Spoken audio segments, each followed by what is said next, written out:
this week, I chose the subject of witches. This presentation will answer the central question of why Satan is to blame for your favourite Netflix show being cancelled. That's an incredibly high concept. Fantastic. So, before I begin, can I get some predictions about where this might be going? Oh, Why Satan? why is Satan? Is to blame. I mean, for all things bad.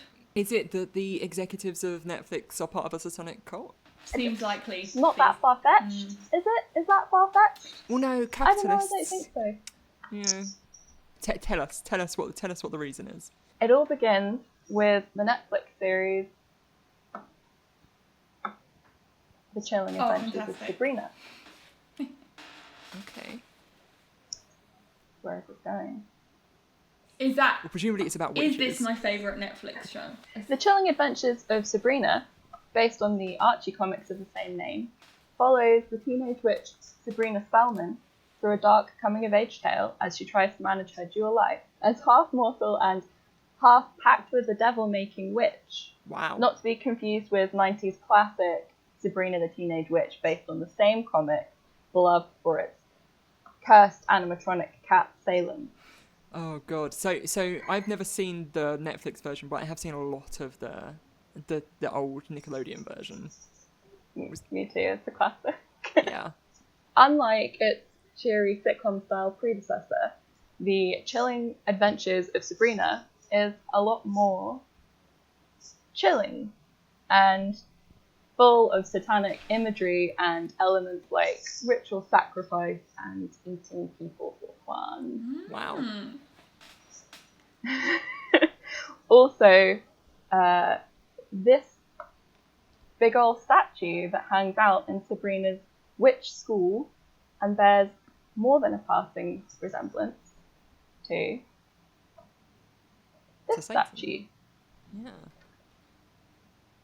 This statue was created by the actual real-life Satanic Temple of Salem, Massachusetts, by Mark Porter in 2014. Wow. It was specifically created to challenge the state of Oklahoma on its commitment to the First Amendment of the US Constitution. Well, Satanists, they're not as bad as you think they are, aren't they? Turns out they're pretty cool. Yeah. The First Amendment requires that the US government must treat all religions equally. After a statue of the Ten Commandments was donated to Oklahoma City by State Representative Mike Ritz and placed outside Oklahoma State Capitol on public grounds, the Satanic Temple offered to donate this religious statue. I love this. This is a quote from the Satanic website, the Satanic Temple's website, and they've written the TST, so it's the Satanic Temple.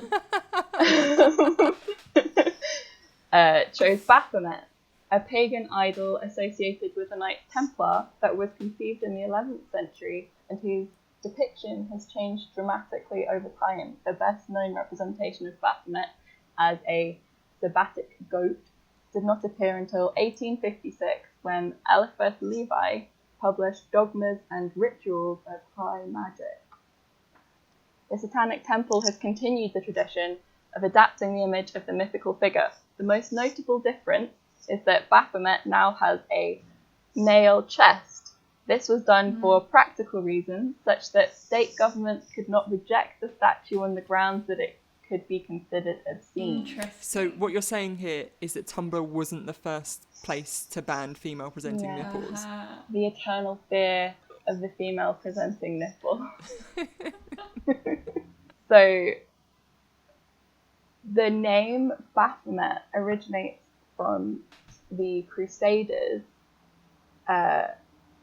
mishearing Muslims praying to the Prophet Muhammad, and it's a mishearing of the word Muhammad into Baphomet. Really? Yeah. Isn't it also like a summon in Final Fantasy or something? Oh, I don't know. So when the soldiers came back from the Crusades, wherever there was kind of strife, there was this like fear of the soldiers bringing back this sort of dangerous, scary Eastern religion and worshipping Baphomet. And so during the ramping up of reactionary religious fervour and crusades against both the serfs and workers throughout Europe, staging revolts, and Muslims abroad, symbols that these reactionary Christian elements feared from pagan traditions in Europe and from bits and stories brought back by soldiers in the Crusades were merged together and associated with biblical evil and devil worship in order to whip up violence, particularly against women, and destroy workers' revolts with fear and suspicion and misogyny. And then the sort of the visual like satanic deity of Baphomet was part of this like kind of like fun, kooky Victorian revival playing around with these mysterious historical symbols. So it started off as a bad time and became a good time. Yeah, it was like they didn't have all of these sort of, you know, the connotations of the Inquisition and the witch trials, and they were just playing around with the symbology that they were finding in history and creating these sort of mythical characters. Super interesting.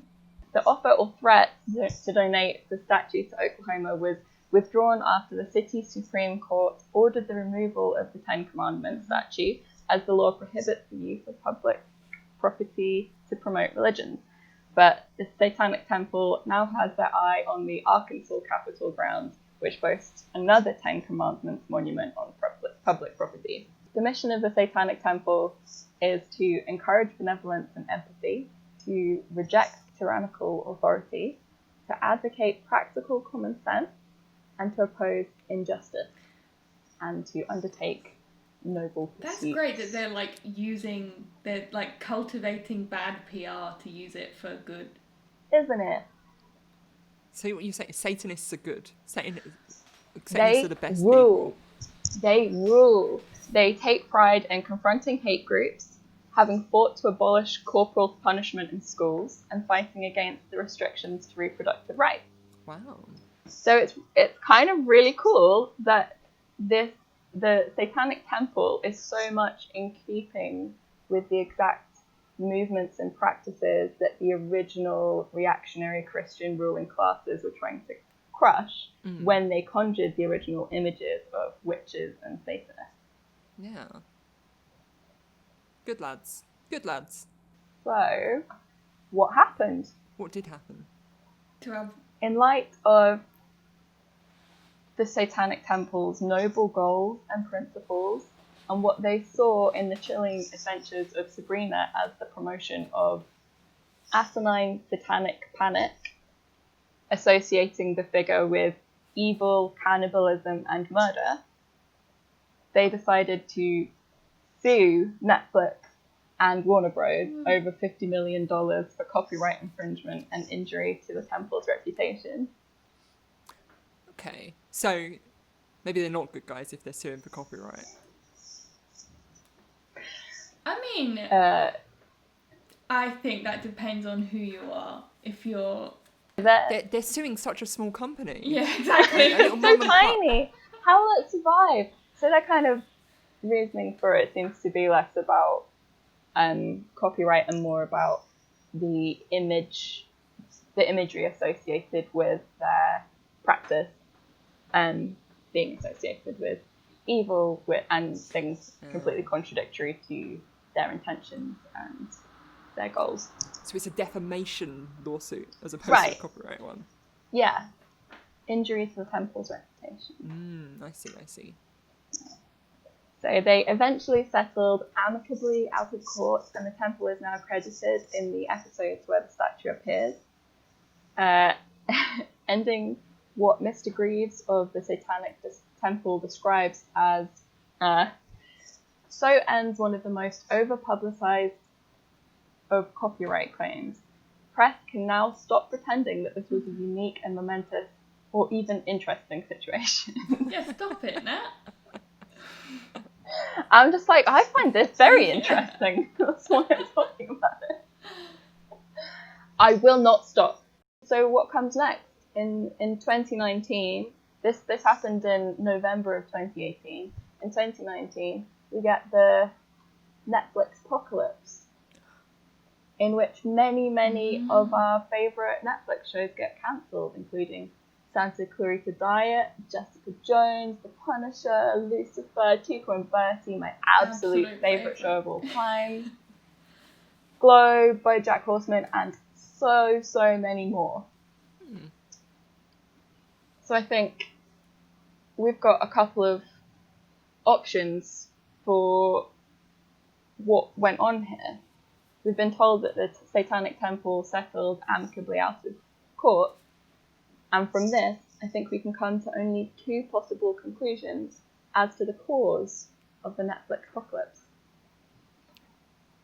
What's the connection? Number one, Netflix lost too much money in settling with the Satanic Temple and had to cancel loads of shows because they couldn't afford to keep them going.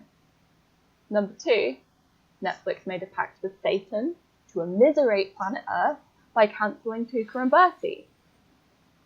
I think it's the second one. I think it's the second one. I agree, it probably is the second one. What's Tuca and Bertie?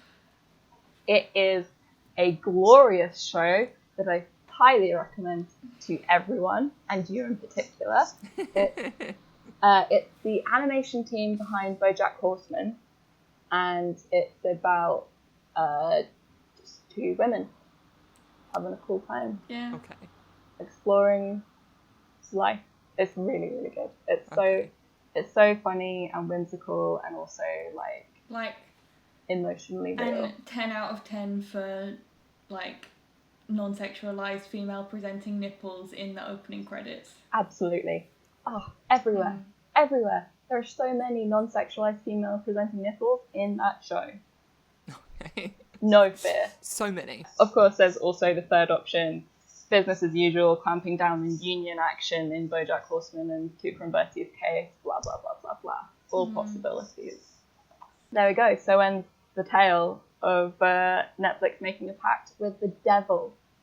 Netflix made a pact with the devil, and therefore Jessica Jones no longer exists. Exactly. It's the only explanation. That's very interesting. Love it. I think it's a wild conspiracy, but it's very interesting. I think it probably is just Netflix cancelling shows after 2 seasons because they have to pay people more. Yeah, Yeah. like pact with the devil one way or another, innit? Pact with the devil, capitalism, profit seeking. It's all the same. It's all the same. The real Satanic Temple was the friends we made along the way. I think that's true.